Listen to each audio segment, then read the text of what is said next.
Well, it's a new week. Went back and looked at the tape, and I stand by what I said. We're not going to take any pats in the back for losing a football game.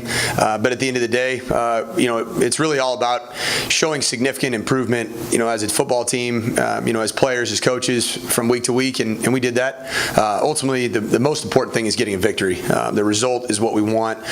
Talk to the team a little bit about, the worst possible outcome for a true competitor is a loss, and obviously that's what we endured, but we look forward to an opportunity to put a great football game together, 4 quarters, and finish strong against a team that's playing good football. Took Notre Dame to the wire. So when I look back, I think about the fight that we've shown in all 3 games that we've played this year, the resolve that we've shown. Our players are warriors, and our players are winners, and it's our job to get them to experience and taste that victory of that feeling of victory in a post game. And that's what we're all working towards. And we have a unified front of wanting to get to that point and get to that point sooner rather than later. But the progress that's being shown at a lot of positions with some players that are starring for the first time in certain roles is certainly being evidenced on film. And that's what you want to see. And now it's about putting it all together and getting the ultimate goal, which is to get a victory this week against Ball State. That's going to be a great challenge. Mike, a lot of times coaches I talk to, they wait until the day after a game when they see players come into the facility or they see them. Did you see your players yesterday being more sad or more mad? And if so, did you like the way they were in their body language yesterday? I love the body language in our team meeting. We talked about a couple things, as a team, obviously most of which will stay in house, but they were upset. They were angry because I think they were able to see every aspect of the film and watch what they saw and realize that we truly should have gone out and finished that thing off as a team. And we had the opportunity to do so. And learning from that. But they're also they're upset to get better and to get a victory, which is a good thing. They're not upset and pointing fingers. The feeling in that locker room, the feeling in the team meeting, and the feeling at practice last night is of a team that wants to go out and get things done and wants to have that resolve. And I said it before, I'll say it again. I do believe that we have a team full of players and men that are like warriors, that are true winners, and I believe that we will see that very, very soon. Can you give me an explanation on Keith Wiggins' projection? It was very, very interesting. When I watched the film, I still don't quite understand the ruling on that, and that's something that we sent in to Conference USA. But he was actually getting peeled back on.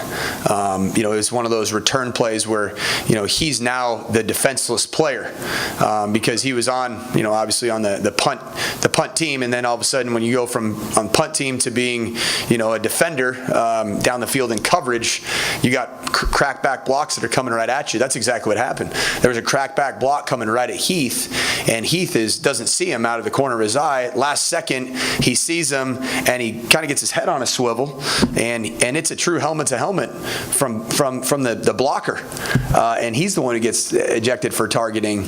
Makes no sense to me. I don't understand that ruling. So you had Davis penciled as the starter this week at quarterback? Yes, I think, I go back to what we saw in that game. I thought, first off, Steven came out and was efficient moving the football and did some good things. We stuck to the script that we had. If Drew wasn't going to be available, and Drew will not be available this week. We'll continually evaluate that. There's been a lot of improvements in his mobility and his ability to get full range of motion back in his throwing shoulder. But to this point, we're not in a place to say that Drew is cleared to play this week, and that will be a week by week decision. That I'll get updated by Jessica Judd, our trainer. But I thought Davis Shanley operated the offense at a very efficient level. I thought our tempo, our ability to stretch the defense horizontally and vertically with our run game, our quarterback run game, and then some of our perimeter, throwouts. I think it was really good to see the offense operating at a level that I think we're capable of operating. The one area where if we score inside the 5 yard 2-yard line is a different game, and that's what going back to to the play that we lost 3 yards on the I think it's 3 or 4 yards that we were on the 2-yard line. Those are situations where I want to just call a play that just gets downhill on a team that's reeling a little bit, and instead we had an option on that play to pull the football on a run play, and that's part of zone read offense. You live by the sword and die by the sword, but there is the ability for us to give him just this is a downhill play, and we had that in. Just got to get them in that situation, give them that call. And his toughness, I mean, he stood in there and made a lot of tough throws with guys, basically killing them, more or less, right? Yeah, I thought our protection was much better. Let's be honest. I mean, Louisville's front 7 and then their front 5 offensively, they're a pretty good-looking group. I thought it was one of those games where you're gonna have to show your guts a little bit, and Davis stood in there and showed his guts. I also thought he did a nice job of working the pocket.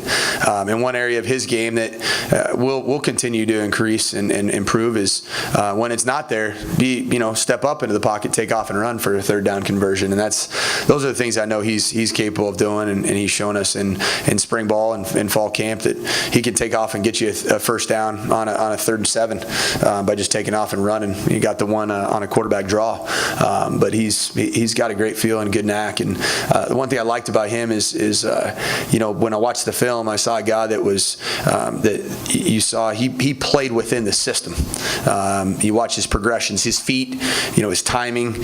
You can tell this is the system that he's learned, right? This is the system he's been trained in, and he played as such. And it was good to see, in a good environment, a big environment, still, as a redshirt freshman quarterback that hasn't started his first game, and he'll get his first start this week against Ball State. Is that the best game DeAndre Furby's played? It is. So proud of the way Furby played. Our challenge to him has been to run, with a passion, with a conviction, and we saw that out of Furby. And I'm excited about what his football future holds. Is he okay? Did he get banged up for the end? He got a little bit banged up, and we're still kind of waiting to see what goes on with that. I just love the way he played the game, and it was. I know a lot of people that have been around this program for much longer. In the last 5 years, it was great to see that DeAndre Furby was out there running with that kind of vigor. Mike, Ball State, how are they different what you've seen on film with this season's team compared to the Ball State team that you guys faced a year ago? Yeah, they got beat up last year early. They looked really good against Illinois. Had a chance to beat Illinois the week before. I think it was the week before we played them, if I'm not mistaken. And we went Illinois. They played Illinois. Then we played La Tech, and then Ball State. And they're a different team. The 2 guys on offense that make them go are guys that were both out versus us, and that's Riley Neal, who I think is going to end up being one of the top 10 evaluated draft class quarterbacks this year as a redshirt junior, potentially come out early, 6'6", 2.25, but has the mobility that I certainly like in quarterbacks, and he's very efficient, very smart player that takes care of the football, and he's a really good player. And then James Gilbert's the second guy, that running back that runs behind his pads, and they also play with Caleb Huntley. Both guys are compact, physical runners. We got to tackle. It's an everyday job, and we got to go and do a good job of getting those guys on the ground. And 2 receivers that really kind of make it go is Justin Hall, Corey, number 11, Lasanaria. They're both good players, that are real shifty, make you miss in space. And when they play a ball control style of offense, and you get players like Justin Hall and Corey Lasanaria in space, they can do some really good things. So we got to make sure we get guys on the ground. And and looking back at our defense, I love the way we started the game. I love the way we fought. I think if there's one thing that our defense knows, it's those fourth quarter stops are the ones that they're going to get. And they got it. They've done it before. They've done it. They'll do it again. But that's where they're going to continue to swell up in those situations and get that stop, because they take a lot of pride in their work, and you can tell. I mean, they're keeping the points off the board in the majority of the game, and proud of those guys and how they keep fighting. 2 blocked field goals now in 3 games. Yep. Now that you've had the chance to go back and look at the tape, what are the breakdowns in that unit right now? Yeah, well, The first one was we had a high snap, so our operation time was slow. And the thing about an operation time, if you're 1/10 of a second off in your operation time, your protection is designed to be efficient for 1.2 to 1.3 seconds. So when you're 1.4 or 1.5 seconds, it's all about time and space. So a high snap, a delay in the operation time, that was the first one against Maine. It was also a longer kick. Longer kicks, you typically have to drive the ball a little bit more. So that was a combination of those two factors. This kick was not a long kick. The kick that we got blocked against Louisville, and that's a huge play in the game. We changed the field. We would have been 4 for 4 in the red zone had we put that one through the pipes, and it was a combination of some factors. We got to be more firm in our protection on this one. Louisville did have some of those 6'6" body types that if you get a little push and hand up, that ball's got to get over their hands, and from that position, it's got to be a little bit more of a it's more your sand wedge type shot. It's not your driven 51-yard field goal. You got to get that ball up and down. And so what we're going to do in practice this week, which I think makes a whole bunch of sense, the field goal rush team that we're going to face all week in practice is going to be live, and we're going to put 15 bodies out there.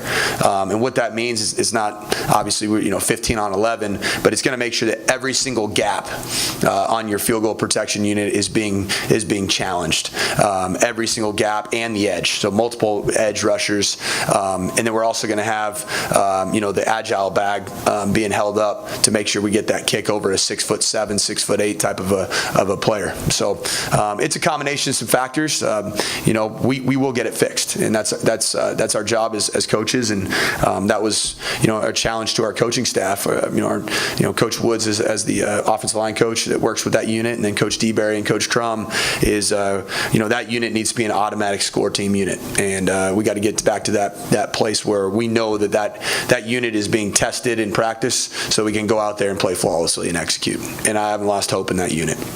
Coach, you mentioned it a few times now about the understanding. Is that kind of the message that you're preaching all throughout this week, all throughout team meetings?